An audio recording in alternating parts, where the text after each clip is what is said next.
Welcome to the Allen Public Library. Thank you so much for coming on this afternoon when there's Oktoberfest everywhere and fun activities and games, and thank you for coming to see us.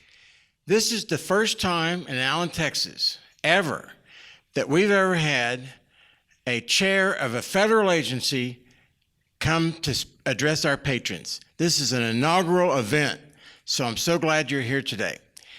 Ann Revelle was chair of the Federal Elections Commission for a number of years. But before that, when she was in California, she started noticing the dark money that's entering our elections from council up to the White House. And that's what we're going to be discussing today. I'm going to introduce Kathleen Lieberman, who will introduce Ann Revelle. And we also have two lovely guests today who will be assisting us with our forum. And Kathleen will introduce the lovely guest and Ann Revelle. Okay, I'm Kathleen Lieberman. I'm founder of Meritocracy Avenue. It's a nonprofit education supplement students with their other traditional education. What we focus on is active activities to help students to learn to think for themselves.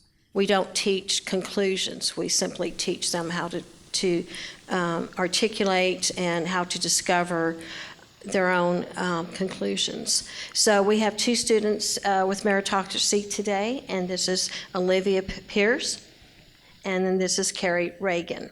So I want to introduce Ann Revelle, who was the former commissioner of the Federal Elections Commission. She came to our inaugural event at UNT in 2017, and she discussed what was happening with the elections and the dark money and how it was being funneled through here. And when we asked our students to interview them after the event, the one thing that they said was, this wasn't even on our radar. We didn't even know this was going on. How can we be effective citizens? How can we be true voters? How can we be anything when we have this undercurrent of this dark money, absolutely tripping us down at the knees? I mean, what's even real anymore? Why aren't we being taught about it? So that was the conclusion that we had of that event, and it opened up a lot of eyes. So I want to start with, when we have somebody come speak for us or with us in discussion, one thing that Meritocracy does is we like to focus on merit. How well experienced is this person that's coming to speak with us? What's their peripheral vision? Because the more perspective you have and the more aspects you have, you understand reality more. And we're not myopic people. We're not tunnel vision. We want to experience the full spectrum of other person's experiences. So, Ann, let's start with this. Okay, what our students were most interested in is how the campaign finance, the background of what it used to be to what it is today. What changed that made it acceptable and fair, and why it's no longer fair and acceptable? That's a really good question, and I think I'm glad to hear that that's what the students care about, because campaign finance, a lot of people don't recognize, is kind of the bedrock of our electoral process, and it's really important that there be laws and that laws have been enacted over the years to make sure that people have trust in government, because otherwise they will not. And so that is really significant about the change in campaign finance laws. The first campaign finance laws it came about during Teddy Roosevelt's time, actually, and he was concerned about the amount of money, and he was criticized about the amount of money that came from corporate interests in his presidential campaign. As a result, laws were passed that it said that people could not, and corporations could not, make direct contributions to candidates. Over the years, though, particularly after Watergate. And a lot of these campaign finance laws have come about after scandals. And Watergate was certainly a scandal because what people saw in the country was that the Nixon administration had received bags, literally bags of cash, many of them that came from foreign countries, taken to the White House to fund their investigations by the burglars in the Democratic Party. And interestingly enough, because the public was so outraged by this, both parties were strongly in favor of more stringent campaign finance regulations so that that foreign money, which is illegal to this day, could not have an impact on our democracy. And ultimately, in 1974, there was it's called BICRA, the Bipartisan Campaign Finance, actually FICA originally, a Campaign Finance Act. But subsequently to that, the Federal Election Commission was established, and it was established for the purpose of ensuring that there was transparency in the contributions and expenditures that were being made by the candidates and by the committees so that people could have an idea about where the money was coming from and how it might influence their vote. And that has been upheld by the United States Supreme Court, even in Citizens United, that transparency is really important for the American public. The FEC was also charged with overseeing the law, and that law included campaign expenditure limitations as well as campaign contribution expenditure limitations by different individuals and groups. All of that changed 2010? In 2010. There was a precursor to Citizens United, that the Supreme Court heard, where they were saying essentially that it is okay to have limitations on contributions, but not on expenditures. And that was Buckley versus Vallejo was the case, and it was the basis for Citizens United. And Citizens United, as many people know, was essentially the case that opened the floodgates to unlimited, not just dark money that I'll talk about in a minute, but also unlimited amounts of money. And that is because what they determined that they could do is, because it was not what the court said was quid pro quo corruption, which means that you get something in exchange for something else. Contributions by independent groups that were independent of the candidates could be unlimited. And that set the stage for super PACs, for 501c4s, for other shell organizations to funnel money from corporations often, but also unions could do the same and give essentially unlimited amounts of money to candidates, although they could not give the money directly. They would use it as what were allegedly independent expenditures, and they were supposed to be separate from the candidates and not coordinated. Unfortunately, it's difficult to assess whether there's coordination or not with the candidates, and many candidates would do things like put information up on YouTube or on the internet about their campaigns that was kind of enough to alert those independent expenditures committee to give the money. The other problem with super PACs and funneling the money is there's no disclosure. And therefore, because of that, there is very little knowledge about where the money is coming from and who's supporting it. And even Citizens United said very clearly that, there's no problem with this. Disclosure will continue to happen because of the internet. And as a result, people will be informed when they are going to vote. Unfortunately, that has not happened, and that was the birth of dark money. And you spoke a little bit about the case in California, and I have to say that was the first and only case that has ever been brought against dark money groups in the country, and it was one of the first ones. And what happened in California was that $15 million right before an election in 2012 was given to a ballot measure campaign. No one knew where the money came from. It was called Center to Protect Patients' Rights that gave the money. Nobody knew who they were. Nobody knew where they got their money. And so immediately before the election, we decided it's time to look at this because it's going to affect how people vote and what they'll know when they're voting, which is so critically important.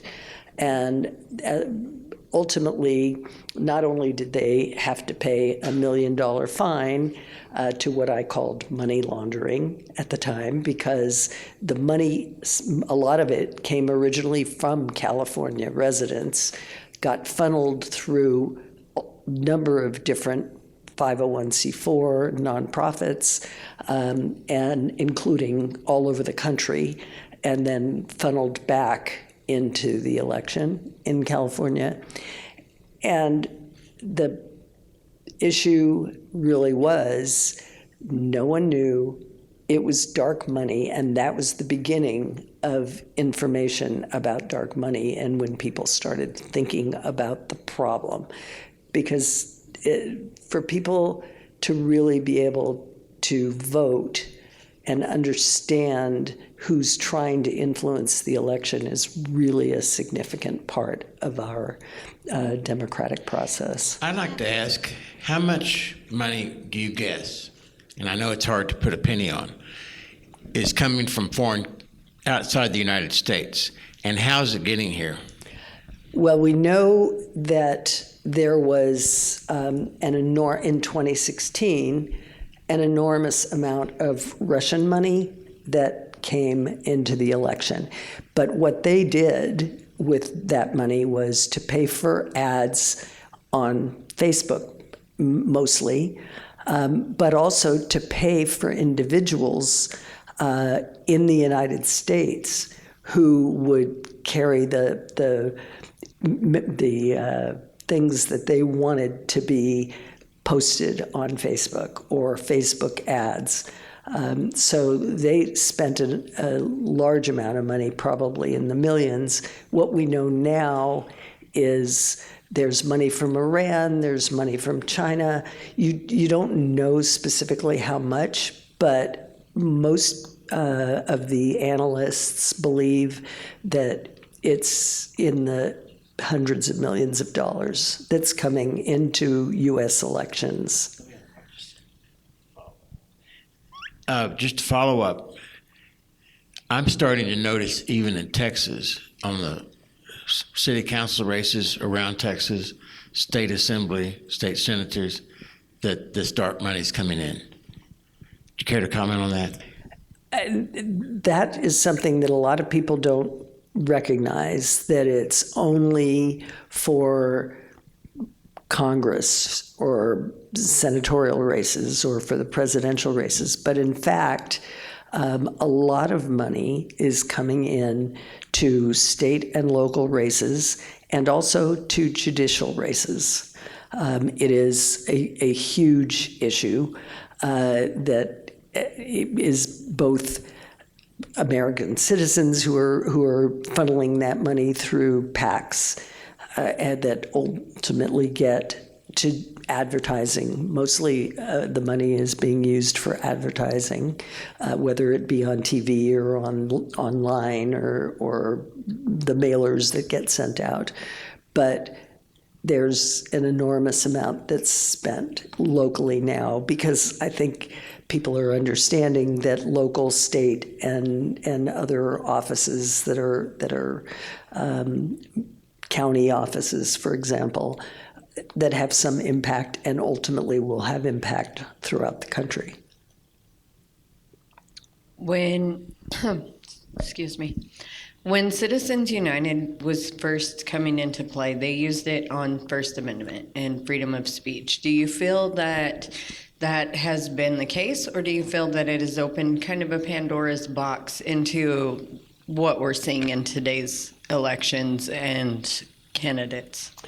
Yeah, the theory of the court, in addition to, the decision about quid pro quo, was that freedom of speech, the First Amendment, allows all speakers to have the power to speak, and that having more money gives you greater ability to speak.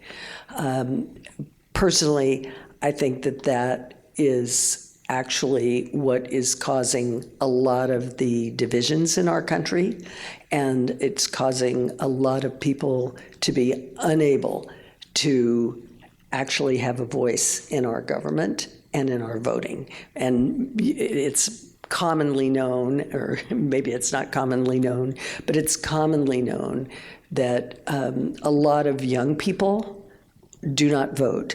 And they do not vote because they believe that their vote makes no difference whatsoever, that it is the very wealthy who have the power to speak and to influence public officials. And that is a real serious problem for our country. Well, with today's elections and what we're seeing in Congress and the House, as a young person voting today, I still vote, but I feel that even with my vote, there's more influential people that are kind of just going to walk over our voice. And that's the case because there's so much money. And you asked about foreign money, but we know even in this midterm election that, for one, there's been one person who provided $1.6 billion through a super PAC for a campaign. But the belief is that there will be probably over $9 billion spent in this campaign. And that's really high for a midterm election, really high. It's about 4 times what has normally been going on. And you're right, the purpose of those people giving money, it may be dark money to us, but it's not dark to the candidates. They know who is behind those contributions, and that gives access to people who have that much money and can then influence their elected officials directly. Do you feel that's the reason that we're seeing more and more long-term congressmen, House, Senate, people that are elected office? Do you think that the dark money is influencing them to stay longer? Well, definitely you do need money to run for office. I mean, you cannot dispute that, but you don't need $9 billion, and so, or $1.6 billion. And so that amount of money in their coffers will enable them, if it's in their campaign accounts, to then utilize that money again, and therefore it keeps more of the incumbents in office. There's no question about that's one of the reasons why it's very difficult for people to challenge incumbents. One of the things that I've noticed just in the last 10 years, is all candidates, both parties, represent a position that sometimes is distorted. They're trying to win. But sometimes the facts get really wrong.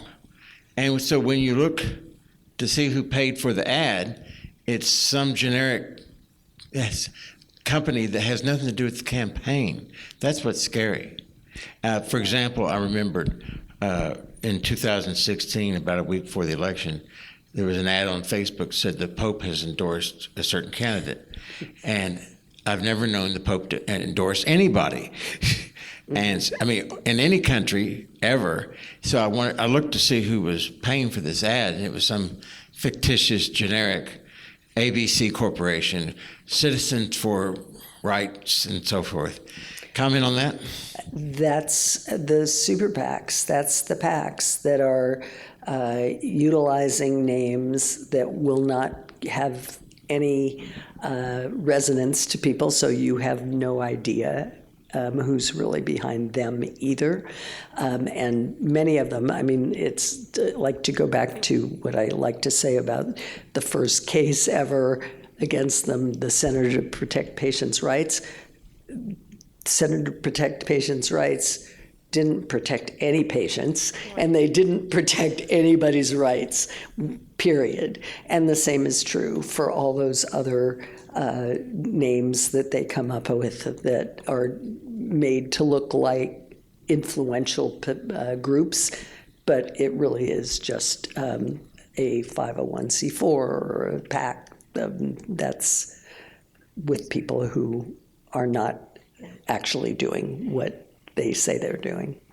That's a very good point, because Citizens United does not unite the citizens. Okay, what it does is it gives power to the dark money, and who's behind the dark money can be anybody, foreign countries. They have nothing to do with our American culture, have nothing to do with our American businesses. In fact, if anything, they would be to compete with our American businesses and our domestic corporations. Can you comment on that, as how this money is affecting American businesses? Well, definitely it does affect American businesses the way that you're saying. And it puts them in a very difficult position, actually, because a lot of American businesses have always supported candidates to some degree, but now when it is a competition, a race to the highest levels, they know that it's going to be problematic for them. And it's not that businesses shouldn't. I mean, people do have a right to work with their congresspeople or work with their senators, or and to be part of the political system. But because of this great disparity of where the money's coming from, not knowing where the money's coming from, I think that it makes it very hard for a lot of businesses to establish relationships. Businesses have always lobbied Congress, and there's nothing wrong with lobbying if you're talking about say you're in agriculture, and you're talking about the problems that you have and solutions that you might have. That's fine. But now the people who are actually flooding Congress with billions of dollars have a much better and stronger voice. I can share a little bit on that with my patents. I'm a patent holder. And you feel these undercurrents of people coming to you. They're called international counselors. And they come to you for the purpose to set you up with foreign manufacturers. And when I had my product, I had everything manufactured in the U.S. I was proud of that. I had enough sense, even though I was young, to know it's smarter to support the people who support you. When I did not go along with their scheme, my patent was knocked off. And I could not afford to sue everyone that was knocking my product off. A patent's only as good as you have the money to defend it. So that is another way foreign money comes in and affects our inventors our patents. And we're at a horrible situation now with our patent holders because I do believe we have some foreign influence into our patent agencies, because what they're doing is they're literally taking patents away from our U.S. inventors. So they can't function anymore. And another way that they affect money is we hear so much about the borders. And one thing that Ann has said throughout the years is that the influx of this money through the domestic corporations affects everything you care about. Everything from your education system to your grocery store to even buying seeds to have your own gardens. Everything you do, business, just everything. And so one of the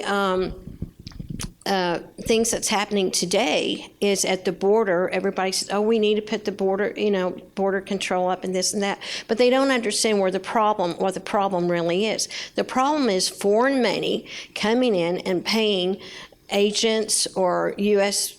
citizens that are land developers, okay, and they buy large units of land, like 5,000, 10,000 acres in unincorporated areas where there's not much monitoring. And so you can get by with a lot more going on.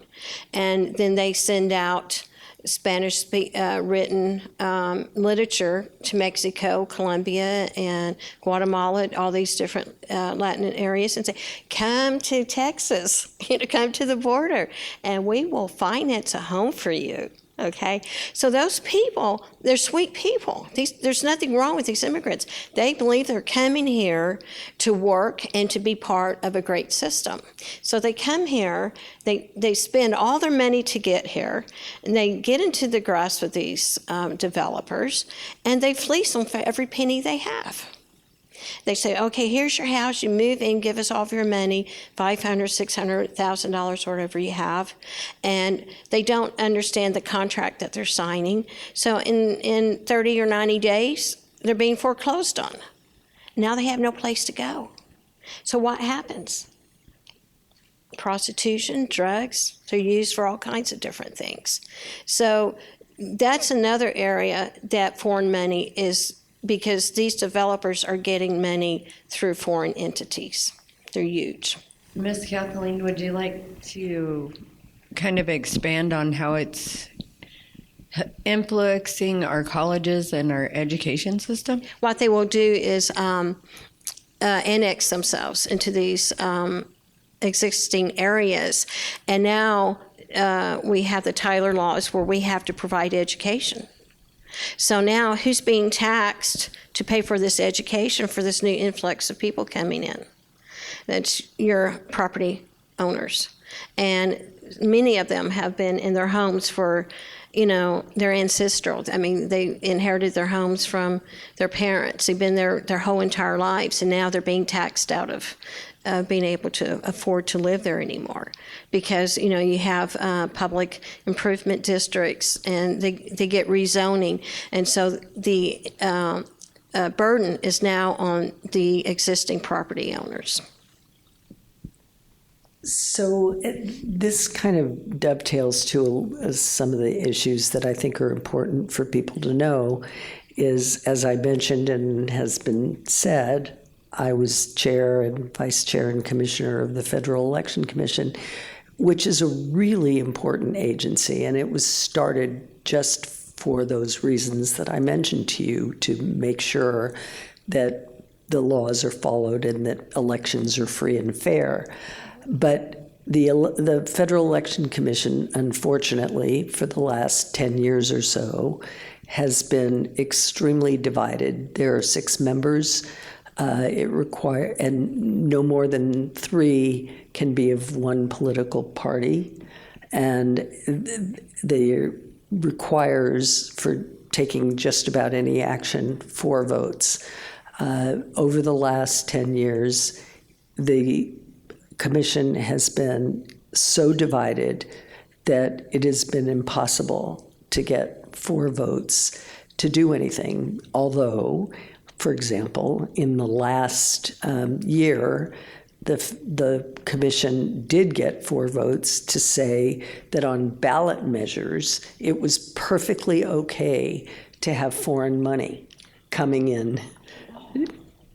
They approved that, which was, I don't know how that happened, to tell you the truth. Is that a contradiction to the purpose of their existence? It is, in my opinion, but they were looking at it as a broader issue because it's a ballot measure, and therefore it's not about a candidate. But it's about money going in to influence the American public in the electoral process. But over the years, in fact, it has been extremely difficult to actually enforce what are the clear laws that require not only the limits on the expenditures by the candidates, but also on the disclosure, which is really contrary to what Congress intended when they enacted the Federal Election Commission. Well, where do we go from here? That would be a good question. Is there any way that we can correct this? I heard something about a Constitution amendment yesterday that we have American Promise as a group foundation. But one thing I do want to talk about, too, is how Citizens United came about. And this is probably going to be a popular and unpopular subject. But David Bossie, who is Donald Trump's campaign manager, is also the founder of Citizens United. He's the one that brought this out. And I think when they first did that, the Republicans were thinking that they needed some kind of equalizer to combat the unions. The unions were so powerful. And they needed to be able to build up the same kind of power and same kind of money so they would have somewhat of a fair fight. But it truly was unintended consequences that occurred because they were not expecting, I don't think they were expecting foreign money to come into play at the extent that it did. So I would like to make an appeal to Donald Trump and David Bossie to jump on the bandwagon and let's turn this around for the people, to put the people first. I think it's important for people to know that this problem with dark and over-the-top amounts of money being spent in political campaigns is not a partisan issue, because the same thing is true for Democrats as it is for Republicans. The amount of money that's being spent, I believe that was spent in 2020 was spent on behalf of Democrats more than on the behalf of Republicans. While there are a lot of Democratic senators and congresspeople who decry dark money and decry what's happening with money in the government and in our elections. Nonetheless, that's So basically, they got beat at their own game. They presented something, and I think this is very, for law students, especially if you want to get to this. When you create a law, you have to also understand that whatever you create can be used against you. It can be for you, and it can also be used against you. So you have to look at when you put laws into place, it's a very slippery slope in many cases. And I think Citizens United was one of those. Strong, very destructive, unintended consequences that has hurt the people. So do you feel that this has helped to silence the voices of our small business owners and people that would like to be involved in the election process and the lobbying and stuff for our nation?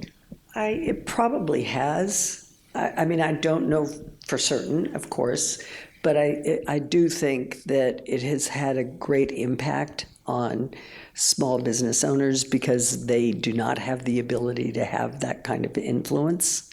And, it's interesting that you mentioned the unions, because the unions are also, by the way, big participants in a huge amount of money that is being spent in elections, both locally and federally. So it's not just corporate interest, it's not just, insanely wealthy people, but it's also unions that are trying to impact. So all of those things can have some impact on the small business owners, but also their voice and anybody else's voice. Do you feel that that has become a problem with more foreign companies coming to America to build their businesses to influence our civilization? There are a lot of countries out there that don't like us as Americans, and I feel like they would see this as a way to kind of undermine us and create a silent war, I guess, so to speak. Well, there's always been a little bit of a debate at the FEC in particular, and with people who are concerned about campaign finance. There are a lot of foreign corporations, of course, that have U.S. subsidiaries. And the question is, are they getting foreign money to provide that money to the candidates, or is it a decision that they don't have anything to do with, so that it's actually being done by the Americans locally? So that's always been a really big conundrum. Do you care to guess how much money you're talking about? As I understand it, American subsidiary corporations owned by foreign corporations are being funneled money from overseas, and then there's supposedly American corporations giving money to our candidates, but it's really the foreign governments. Can you comment on that and how much money we're talking about? Well, it definitely does happen. So it's because a lot of the companies are subsidiaries of foreign companies. I think that's true for some pharmaceutical companies. It's true for others. I don't know the exact amounts, but it is generally a very large amount. For independent expenditures, there are limitations for corporations that have their own PACs of $5,000 of a contribution. So it's not that large. So it just depends on how they're funneling the money. I'd like to comment on that. Something that was in that subject yesterday, what that was spoke about was these foreign entities would come to the corporations and asking for money, or requiring them to put forth, this money to be funneled through, and if they didn't provide it, they'd just go to the next one, and it was almost like a threatening type situation. It was my understanding of it, that they were going to get the money here and into the, elections, or it's one way or another, and that's just from what I recall. In the last 10 years, it's been upwards of billions that have been used or into the elections, that compared to what it used to be. Does that sound accurate? That does sound accurate. On the numbers that we saw, that was just an exponentially large amount of money that has been put into the elections that wasn't there before. So I'm just... Yes. The other thing we were talking about was how some of these positions, like a state senator, the salary may be, $100,000, $120,000, but yet millions of dollars are being spent on the election. So what is the purpose of the candidate anymore, and who does the candidate really belong to when you have that much money being involved in their election? Well, let me tell you a story. Okay. So I was talking to someone who was the president of the Senate, or the head of the state Senate in California, and he told me that there was some issue that a number of the other senators were concerned about, and he wanted this to be passed because it was really important for the public in California. And he went out and said to them, we need to pass this. And they said, well, we agree it's better for the state of California. It's better for our constituents. But those people over there, the lobbyists, wanted something else, who had given them a lot of money. And that's what happened. They wouldn't vote for it. So the people are not being represented, and so it's not a government by the people anymore because of Citizens United. I think that's correct. Okay, so the question's going to be, how does the people, or how do the people regain their position in American government? Well, I think what's important to do, there really have been a number of laws proposed in Congress that could make a difference. And of course, there's a potential constitutional amendment. But the bills have not succeeded. They have not had enough votes. And I think if more people were aware of what the direct impact to them is of this system of financing campaigns, they might be more willing to talk to their congresspeople or talk to their senators and say, look, this is not good for us. It's not good for our country. It's not good for our businesses. How are we going to compete when they're taking money from somebody that's giving them a whole lot of money? Well, hopefully, if the American public is more thoughtful, more educated about what the people that they're voting for stand for, that it might have some impact. I think we have a real problem, and I think you talked a little bit about this, about falsehoods in campaigns. And a lot of people are uninformed about who they're voting for and why when they get to the polling place. That's true, and I like that. And I hope that Americans citizens can truly unite to fight this. But we do have the battle of social media. We do have a battle of being heard. We don't have the money to pay to these media outlets, and some of the media outlets don't want to hear what you've got to say because they're also in the pockets of some of this foreign money. So there's got to be a way that the people on the ground can communicate, and Democrats and Republicans, I think, are both equally supportive of reversing Citizens United. You know, social media, though, I mean, which is one of the reasons why it's been used so profligately during campaigns, is that it is not as expensive as the cost of printing mailers and of TV ads and things like that. And so if communities can unite around, that's the term, around this problem and get together, they can send out lots of communications on social media, on Facebook, on Twitter, or on any of them, that is not a cost and We not have to be a big our own cost. producers, in other words. Right, exactly. And so if people can really, think that this is such a major problem that they've got to deal with it now, which I believe it is, they could form, So the consortiums. Constitution amendment that is needed requires 2/3 of the vote from the Senate? Or how does that Well, go? and ultimately, they need all the states. Then, sir, go ahead. I just wanted to interject. One of the things that a lot of people don't realize as well is we're talking about foreign money here.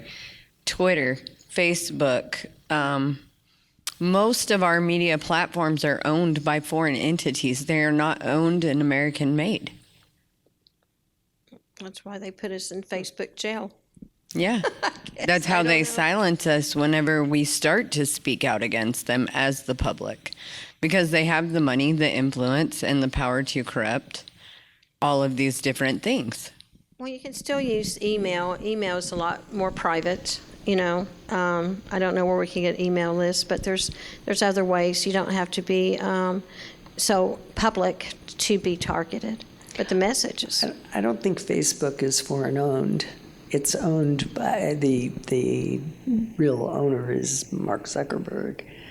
But yeah, he's still under foreign money then, because he was silencing all of the people that he didn't want to be heard for a long time. Well, it was his personal preference, probably. Yeah, I think that's right. That was his own individual act. Yeah, he wasn't necessarily influenced by foreign money in that particular case. I kind of doubt it. He's got a ton of money. I live in Santa Clara County.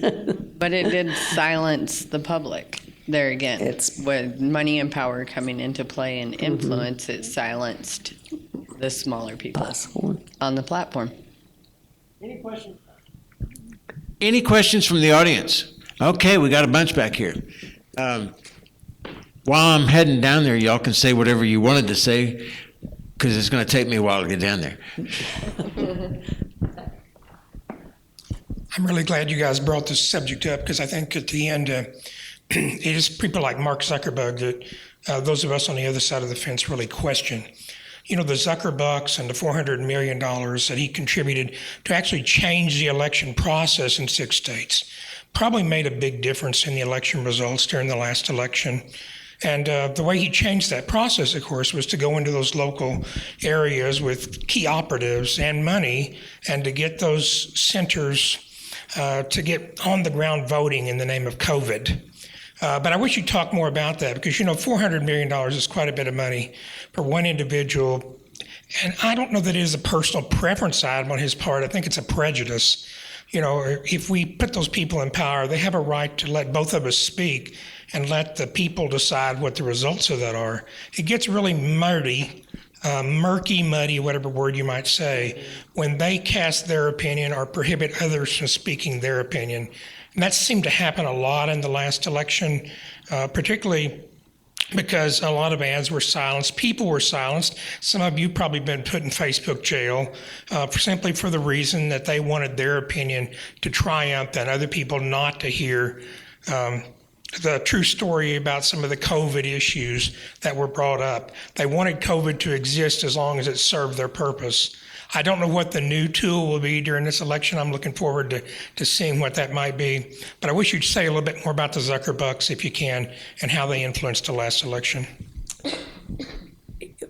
Yeah, that's a really good question. He has been under enormous pressure, though, from both sides relating to the elections and to what Facebook has done to deal with certain transgressions, or whether they are or not, or whether you believe they are or not. But there's been a lot of pressure there. And we have to all remember, Facebook is not subject to the First Amendment. It's a private company.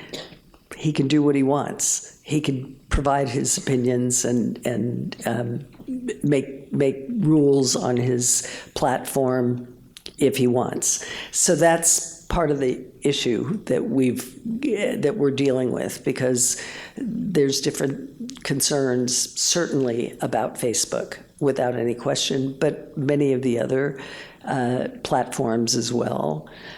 So it's kind of we're, as you say, you call it Zuckerbox. We're in a box because the government or anybody else, you don't have a lot of control over it.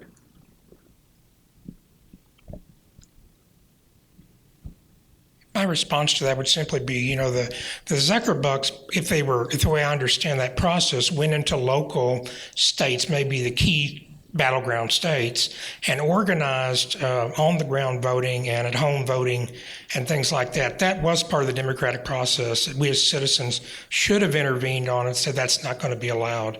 You're right, Zuckerberg's got his own little bully pulpit, and he's welcome to do with it what he wants to. that $400 billion that he spent, however, changed a lot of the ways that votes were, if you would, pre-produced or counted during those areas. That was something that local people on the ground, we probably were tricked as much by that as we were by Trump's organization about how that process worked. That's my complaint about it. Yeah, although, 501c4s, 501c3s, everybody in those organizations as well, they have a right to get out the vote or do other kinds of ways to get people to participate in the voting process. So while I understand your concerns, he's totally within his legal rights to do that kind of a program. I have a couple of questions. The first is, there's a lot of talk about Citizens United, but not much talk about the McCutcheon Supreme Court ruling, and how has that adversely affected the elections process? And my second question is, our electric companies, natural gas, telephone, those are privately owned, but they're considered public utilities.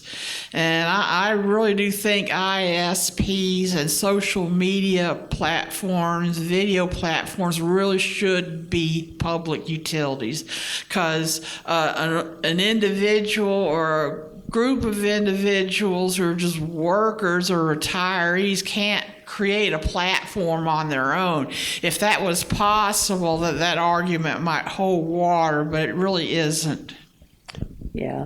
Well, thank you for mentioning McCutcheon. And McCutcheon is really important, and it had to do, as there have been several other Supreme Court cases after McCutcheon as well, that are really terrible interpretations of the law, in my view.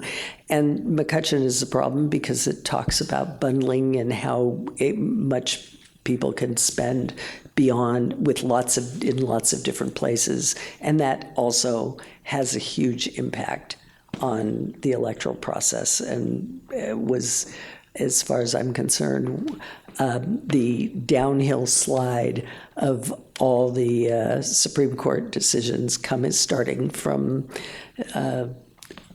early on all the way to today. So am I hearing that you think that the people can still be productive in getting their desires met by uniting if they just don't listen to the dark money rhetoric? Is that it? Well, I have to admit that I'm kind of a pessimist. However, we have to do something. We have to fight for our country. We really do. I mean, and not obviously physically, but to keep fighting for our democracy. And that's why I think these efforts of people getting together to try to make change is really important to continue to do, no matter how pessimistic we are. Do you think we're at the risk of losing our government as we know it into a foreign type government? Well, I do think that we're at risk of having a functioning democracy. Okay. I would say that. Whether we're going to lose the government to a foreign type government, I mean, honestly, as you know, I do a lot of work in other countries on democracy issues and on voting issues. And many of the countries are far more forward-thinking than we are. Mexico has a campaign finance system where they do not allow individual contributions. It's government funded completely, so that they can keep track and they can make sure that cartels and other bad influencers are not going to participate in giving money to candidates. Do you think if we use our right to vote this upcoming election, which is in, I believe, less than 26 days, to get rid of some of the career politicians, that we might actually be able to be heard by some people that would have a fresh idea for our Congress and our sitting House members? Well, and that follows up on your question in a way, which is people need to think when they're voting. They really do. And they need to think about maybe not believing the falsehoods, not believing the lies that the more well-funded candidates can spew about the others, and try to find out more about the challengers. Because, yes, I think it's very important for us to have new blood that is not beholden already to other interests. Well, I just feel that they've already been influenced. People that have been sitting for a long period of time have already been influenced and bought by those corporations and those companies. And because of their, I guess, free will, as you would call it, they have become kind of the puppeteers, or, of our laws and of our House and our Senate, our state, community, all the way down to our children in today's society. Right. I'd say that there are probably some who are not, even though they've been in Congress for some time.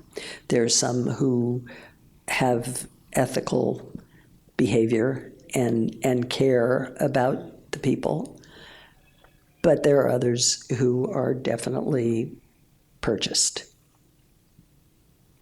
I just wanted to say one more thing about Anne here and her experience and accolades.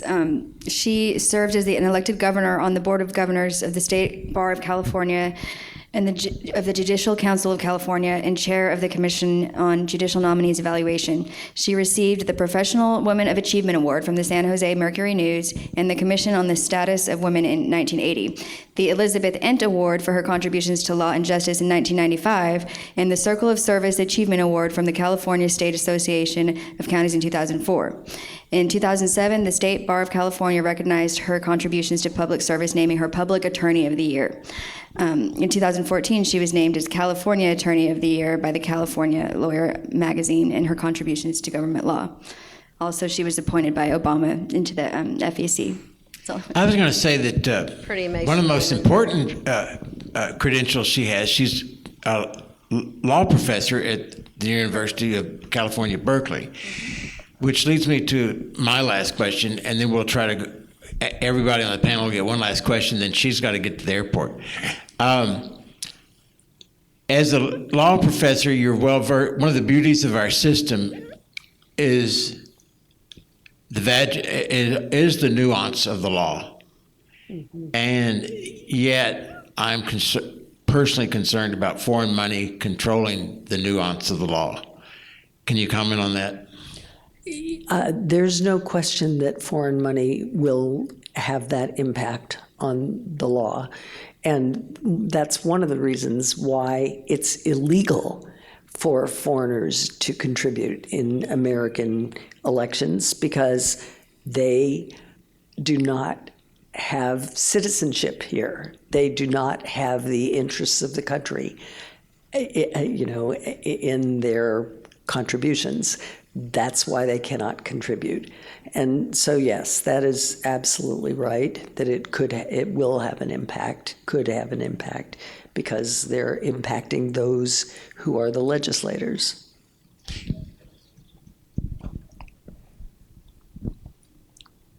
I don't really have a question, and I just wanted to say thank you for everything, and I really appreciate your time, your patience, and your intellectual oversight on all of this. Thank you. Thank you for your participation, actually. I have a question. You mentioned government-funded elections. This is not a new term. I've heard it before. I've even been an advocate at times. But it scares people when you say government-funded because they think it's government. they conceive it as being government controlled, but it's not. Could you explain a little bit more about that so people will be a little bit more open-minded about that possibility? The way that it's funded in many places, I mean, there's already some government funding, in a sense, in the United States, in certain states. For example, Washington State has something called democracy vouchers, and they give money to individuals to then support certain candidates. New York has a matching system, and they'll give X amount of money when some candidate has already gotten another amount of money. There's a number of states that have done that. So there's a certain amount of government funding already. In some of the other countries, it's to preclude the interests of corporations or others. I mean, in those countries, Mexico, for example, everyone has to vote. They have to go to vote anyway. But those countries don't consider corporations as people, do they? As No, they person? don't.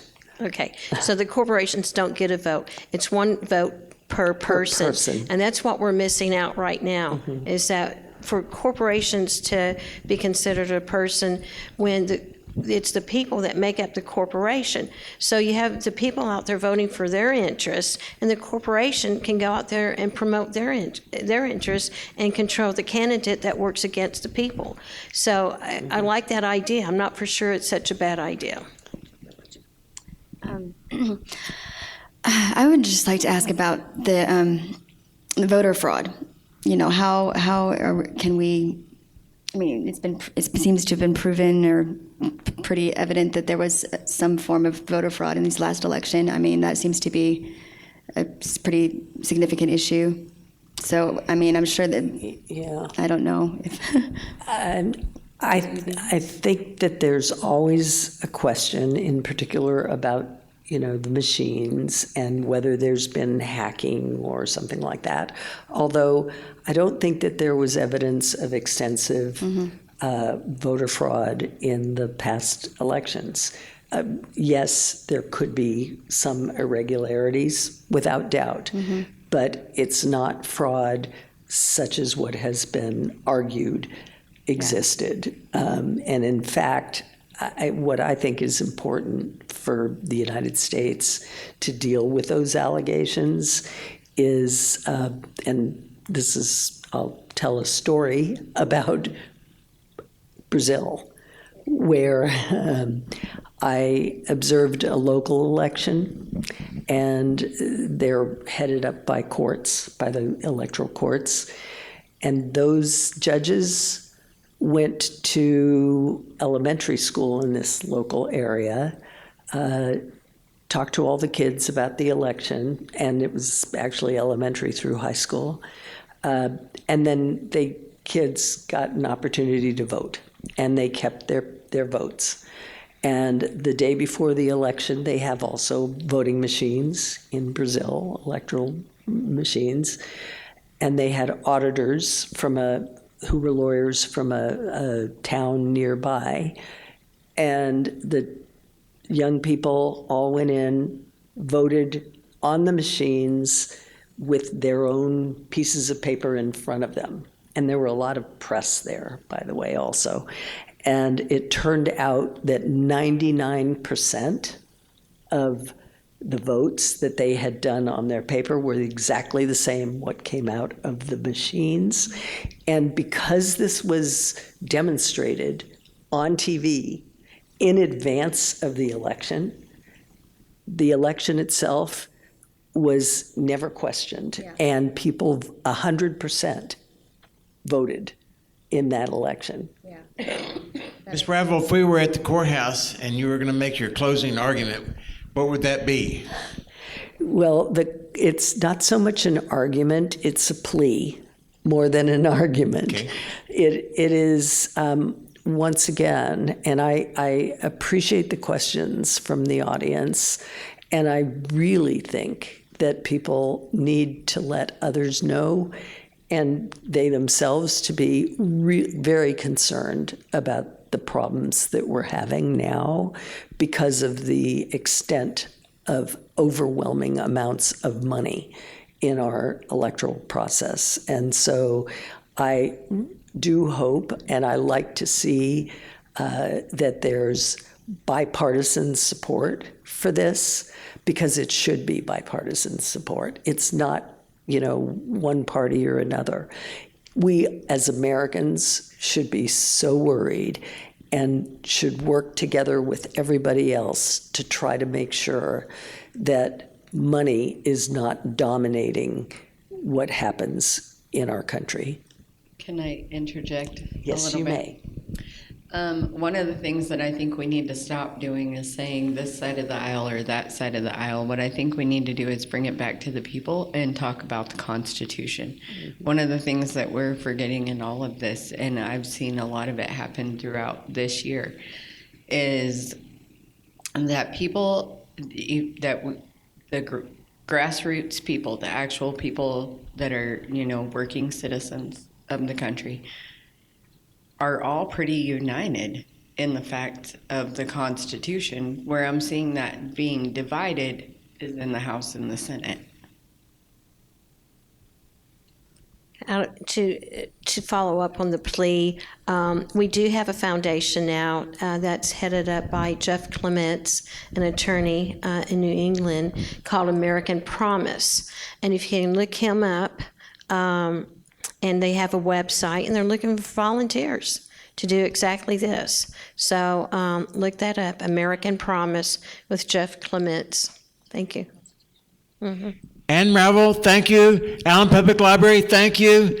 And this will be on YouTube. You can tell all your friends and neighbors about the importance of watching this program if you love your country.